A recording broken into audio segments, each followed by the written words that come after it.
Welcome back. I've got Evan Smith on the line. Evan, how are you? I'm doing great, sir. How are you? I am awesome. Really looking forward to this conversation.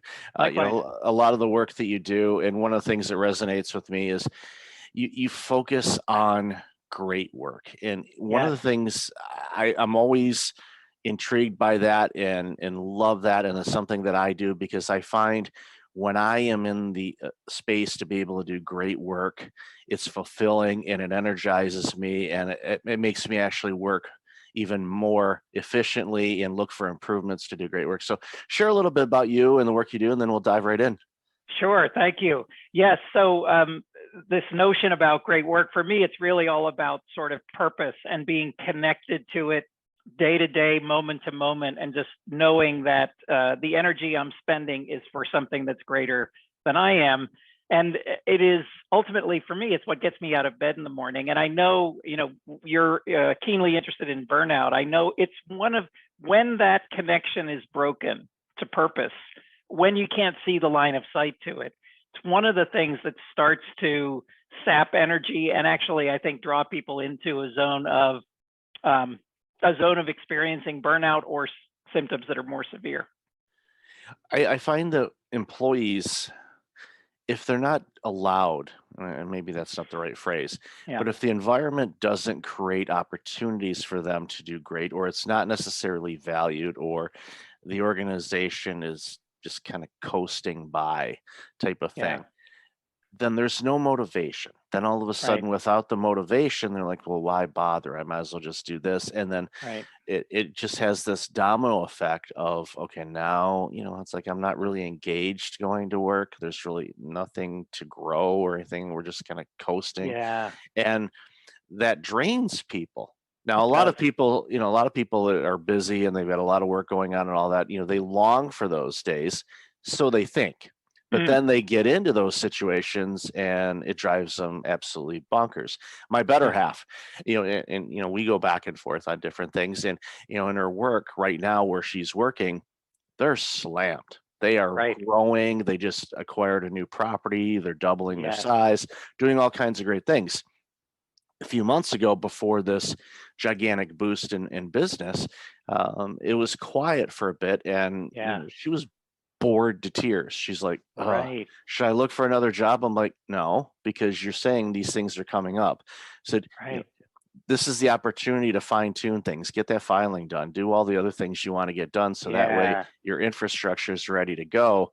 And then Absolutely. when you're ready, then it won't be as big of a struggle to, ride Yes. all the stress and fun that, business growth brings. Yes. Yes. I love that. I mean, what your description's reminding me of is that the French term from the kitchen, a great chef is mise en place, right? It is organizing so that everything is in its place so that you can do great work in that moment when the orders come in, when the pressure is on, when the growth has ramped up. You've thought through everything, you've organized yourself so that you can do your absolute best in that setting. Yeah. It's critical, and it's one of those things that's been, like I said, she'll make comments about how I have everything organized. Even behind me, you can probably see the poster that says I have CDO. It's OCD, but the letters are in alphabetical order like they should be. That's That's that good. that's kind of me. So, but for me, the reason, and I know it, I acknowledge it. I'm not, trying to tell people this should be this way. I don't should all over everybody. I Right. basically say, for me, having things where I know that they will be consistently day after day Yeah. allows me not to use any brain power to think about that. I can Absolutely. focus my Absolutely. attention on what do I need to do. Okay, if Yes. it's making dinner, all right, I've everything, all the ingredients are ready to go to make dinner tonight. I Yeah. know where everything is when it's time. You put them, and everything there, and boom, and it cuts down the efficiency, or it makes more efficient the cooking time. Yeah. But for somebody, and there's a side note, and I don't think I've ever shared this on the show before, is, cooking for me is one of those things where it's just like it's like painting, it's like art, it's creating. Yeah. And, Yeah. I experiment with different things and try different things. And sometimes it's good, Right. sometimes it goes into the compost pile and away we go. And then we're on Uber Eats and going, all right, let's see who can get here the fastest. Exactly. That's Because right. I'm Yeah. hungry. But again, it's one of those things, being prepared. And that's one of the ingredients of great work, is just being prepared, where you've got everything you need, so when the work presents itself to do the great work, you've got everything you need. Yes, yes. I totally agree with you. And I would say there's a delicate balance around it. Being aware of what that preparation is and what your own patterns are as you approach it. I mean, I love your poster there, organizing the letters of OCD. I mean, you're a good friend of mine likes to say, I am not a control freak. I'm a control expert. And there's a way in which it's really important to know what your patterns are, so that, and this gets to some of the work I do with clients, so that you can be intentional and make good choices about where you're going to try something new, where you're going to innovate. Sounds like what you're doing in your cooking. You start with basic principles, you start with a set of ingredients, and then you're in the place where there's ways in which you want to change a pattern in service of something greater, in service of a better outcome, in service of connecting with a patient or serving a customer better. That's where the opportunity is, sort of to step into the learning zone, where you're trying something new and beyond the zone of what is familiar and where your expertise lies, sort of in that comfort zone. I'm glad you mentioned healthcare. And as we talked in the pre-show, I Yeah, worked in the healthcare industry for over a yeah. decade, and it's definitely an arena that has seen a ton of advancements. It continues Mm, to, with new surgical procedures, new treatments, new ways to address, the mind and the body, and yes. figuring those connections on there. But as you said, burnout is definitely an area that I talk about a lot, and I know that sector, front and center. Even in my own personal journey, when I had my own burnout, I was working in healthcare, so Yes. I know what it is. So share a little bit of the work you're doing in that particular sector. Yes, yes. So most of my work has been with leaders and executives generally across an array of industries. Most recently, we're sort of looking at healthcare, partly because of the number of issues that have come up around burnout. If you look at even pre-pandemic, the statistics on burnout, as you know, in healthcare for physicians, quite extreme, and it's only gotten worse. I think some of the folks that I've been looking at research-wise say that we're still. I mean, this is sort of like a tsunami. We've had a year of stress, severe stress in many healthcare systems, and we haven't really seen the wave yet. The what happens for people individually when they're carrying that stress for a year, that sense of depersonalization, overwork, disconnection from purpose.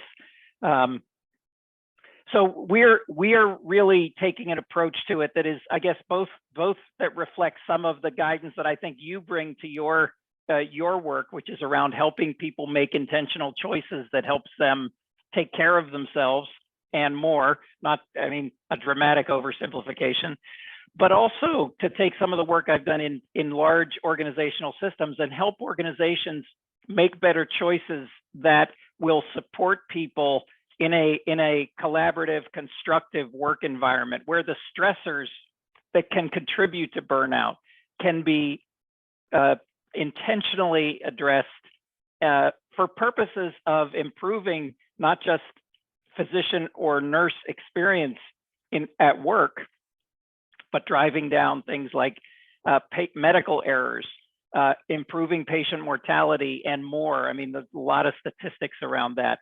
Part of, as you know, part of what's going on in healthcare has to do with more electronic medical records, which come with lots of benefits, but it also comes with an even greater sense of, in some ways, disconnecting people with what may have drawn them to medicine in the first place, which was the delivery of care to a person. I saw a statistic recently that there's can be up to 2 hours of EHR documentation work associated with every 1 hour of patient care. when you think about the work burden that puts on an operating system, an operating healthcare system, it's really dramatic. So our focus is really on helping systems make good choices that help remove stressors from the environment and make it create better working conditions for all the clinicians in those environments. It's been a huge challenge, and I spoke at Becker's Healthcare Conference a couple Yeah. of years ago on physician burnout, and engaging with some of the physicians. There was a physician that has been practicing for over 20 years, and that particular year, he says, "I'm making less money now than I did 5 years ago," and I Mhm. and I looked, and I'm like, okay, what's going on? And I know some of the challenges with billing and insurance companies, and that's a whole different subject, as far as getting what you bill type of Mm, situations. And most doctors don't get, I mean, if they're getting half of what they bill, it's actually a good thing. So it's right. not just the patients that are dealing with some of those issues, the physicians are as well, but all the compliance issues, all the reporting, the health Yeah. record systems, the documentation, the 2 hours for every 1 hour type of thing is really creating a lot of havoc. So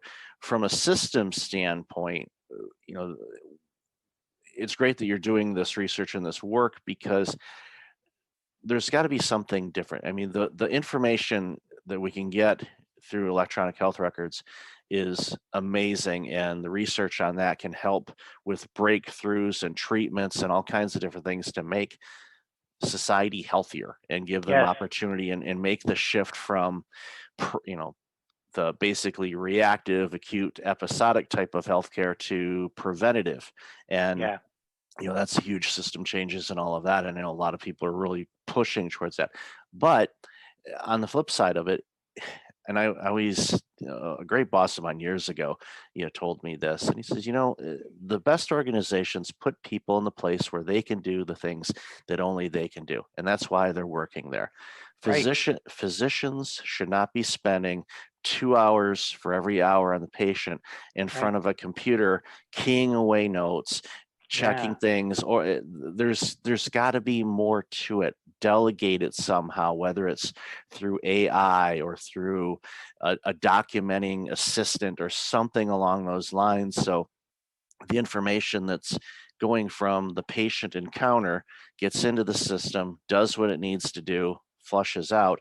Yeah. So because again, these physicians are, because the compliance issues, reporting, EHRs, and all these things, no wonder they're burning out, because they're spending so much time doing their job, basically double the time that their predecessors did, even a couple decades ago. That's right. So it's like, okay, and this is where you think, okay, collectively you get people together and say, okay, what are some ideas around this? And I know a lot of physicians struggle with student loans, and because Yes. that is the number. And I've seen, some physicians have shared with me what their student loan bill is, and I'm looking at Hmm. that and I'm like, is that a does that come with a 2-car garage or three?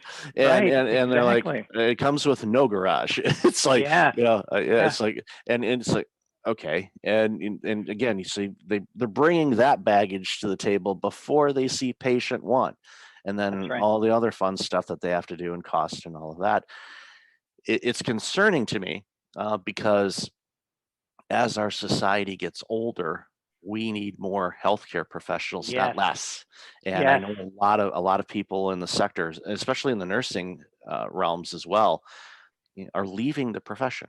And That's that's right. like, we can't have that. That's not Exactly. good. When I when Exactly. I when I get older, and if hopefully my health is good, but if it isn't, I want healthcare to be there for me to address the things that I need. And there may be certain situations, and especially in some of the more rural areas, that they may not, and that's going to Right. be really problematic. Yes. Yes. No, you're describing a cycle. Our thinking about how to create not even a nurturing work environment, but just a collaborative, more open, more human-centered work environment for our care providers has not caught up with the reality of the environment that they are working within today. So more requirements, to your point, more requirements have been put on them. And again, all of this before the pandemic hit. Just a really crushing amount. I think part of what we are really interested in doing is getting engaged with organizations and systems that want to rethink that whole approach and what it might lead to. It could lead to shifts in strategy, to your point, staffing, other approaches to the business model, and ways to organize the work differently. There's quite a hierarchy in that is implicit and assumed that comes from the training in medical school, right? How do we see these patterns more clearly, more directly, so that to what we talked about earlier, we can help people make some different choices that'll lead to better outcomes for them and for all the people that they are working with in their care provider teams. It's crucial, and we're Mm. seeing some stuff with, especially with the remote patient encounters, which was happening again before the pandemic in many areas, Mm. and other Yeah. parts of the world not so much, but it was definitely amplified during the pandemic. Even my physician, I haven't seen her in since before the pandemic, but I've had a couple check-in appointments on a couple things, Right. um, Right. but did it virtually. Yeah. I'm so glad I didn't book a physical for that. That would have been self physicals. Okay, yeah, it feels good. You didn't do anything. What do you mean? You're on camera. You didn't do anything.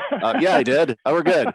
No, we're not. It's like, okay, yeah. So no, I don't think they do remote physicals. Well, No. I certainly hope not. But I would switch doctors. But anyway, but again, it's there. Technology is a great thing, but it's also made things more complex because they go, oh wow, we can get all this stuff, which means all right, great. But again, we're taxing our professionals, and you're making physicians and clinicians do a lot more administrative work than they need to. Yes. They did not sign up to go into admin. There are people in this world like myself that worked in administrative and executive type of roles. Yeah.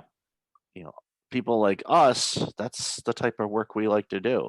Right. I, Right. I always joke, I said, I barely passed biology class in high school, and I'm pretty certain the only reason that I did was Mr. Burrell did not want to see me again next year. Right. So that was a gift, and I thank you. Statute of limitations. I already got my diploma. You can't take it away from me. But the thing of it is, for me, again, having worked in the sector as long as I did, Mm. and knowing these physicians and clinicians as human beings, and we all are, but Mm. some people, society will look at healthcare professionals and doctors in a Yeah. little bit different light than other roles, and that's gone on for a long time. And I'm not saying that we change that per se, but we also need to look at them as these are human beings, Yeah. and the same types of struggles that we have in society, they do too. Right. They're Right. dealing with losses. They're dealing with things not being open. They're dealing Yeah. with the overwhelming work hours and Mm. the resistance and lack of finances or funding to do things. Right. So as a society, we want to make sure that we are doing what we can to make healthcare work. In order for it to work, they need to be healthy. And Yes. we have to make sure that our healthcare clinicians are healthy. And as a society, we need to fight and advocate for that just as hard as we fight and advocate for other causes and situations that we see all across the globe. Making Yeah. sure our healthcare environments are healthy for the people Yes. that work in that sector Yes. is Yes. something that needs to be front and center. I couldn't agree with you more. I mean, and again, you'll be familiar with this, of course, but there's a part of what I think we are often training into people as they advance in their career is a belief or an assumption that they can't share what's really going on with them. So being able to say, I am fatigued. I'm concerned about my attention span. I'm experiencing some of these symptoms that of overwork, or I'm feeling listless. And like, for people to be able to say that is difficult. It's difficult to be able to acknowledge that outside of healthcare. There's clearly some research that suggests it's even harder for a care provider to say, I have needs that I need to be explicit about in service of, to your point, it's sort of like putting your own mask on first on the airplane. We have to get to the place where we can help people put their own mask on first so that they can assist other passengers, other patients, other team members. So getting beyond the stigma around that is particularly acute. And I think for again, some of the research I've seen suggests that for women, the barrier to self-disclosure is even higher. Concerns about stigma and what impact that may have for their advancement. For people of color and other outside of white male culture, it can be more challenging. So I think there's an awful lot of work to do to help care providers get the care they need and have open conversations in the workplace about how we're going to make the sort of sustainable, creative, collaborative system that provides, to your point, provides great care, and in a way that enables people to come back and provide that care day after day, year after year through the course of a career. It's so critical. I think back to my pediatricians, and they were in practice for a long time, and saw sick children. And I think that for a lot of people, the thought of your child or loved one being ill is one thing, but when it's your child, it cuts a little bit different for those of us that have kids, but they they lived full lives. They enjoyed what they did. They had set hours, but they would answer calls and did house calls and things like that. Yeah. But they had did some things, and never noticed them off on anything. And actually, one of my cousins worked for that clinic later on in life, and like, no, they're just as easygoing as can be. So I think a lot of it is how they approach life as well. And I always implore people, it's like your vocation, your career, very important. You put a lot of time and effort in it, but it's not the only part of you. There's another, you are you. So you want to make sure that you're taking care of that person as a whole, and that will make your work a lot better no matter what you do in life. Yes. I mean, just being in the place where you can notice your internal and external state and just acknowledge that is something. I mean, many of us in our patterned, busy lives can rush right by that sort of thing, but just being in the place to notice for purposes of naming, and then, to your point, to get to addressing that, making choices that help support yourself, your team, the people you care for. Yeah, so important. So where do you see your work in the next, maybe 2 to 5 years? I mean, obviously, we'll do a post-pandemic, which is going to be really, really interesting work. I think. I don't think a lot of people have looked at that as much as they should. I think the work is going to be really, really intriguing after this pandemic. It's not like, okay, we're back in the office, let's get back to work. No, I think we're going to have all kinds of different things that are in that recipe that we didn't see before. Yeah, no, there's a lot of fascinating discussion underway in this space.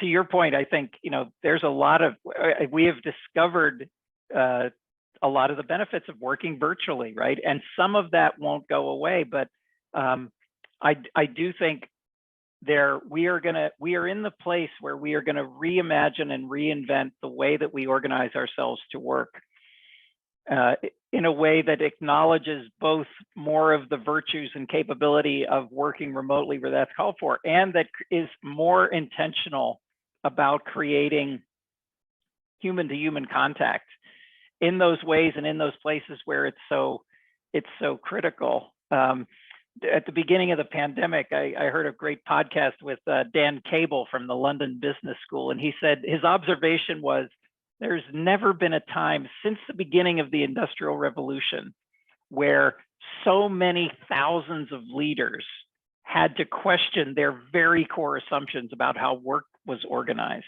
There's never been a moment like that. And he said, you know what all of them did? No one no one went to their file and says, what does the job description say I should do in this moment? No one did that, right? There's a massive rethinking that is going to continue, now that we're, at least in many parts of the world, moving beyond the pandemic. There's going to be this massive rethinking about work and what's important, how to affirm connection, how to build trust, how to create more innovation, how to rethink business models, to our conversation earlier about healthcare, that is going to be alive and vibrant. And it's going to rely on people being able to be very clear, very direct, very candid about what's going on with them, what their personal needs are, and negotiating for getting those met. There will be many more, I think, dimensions to the sorts of models that we are using when we say, does this system work? We're going to be thinking about many more stakeholders, not just shareholders. We're going to be thinking about more connected impacts, like on patients, on care teams, et cetera.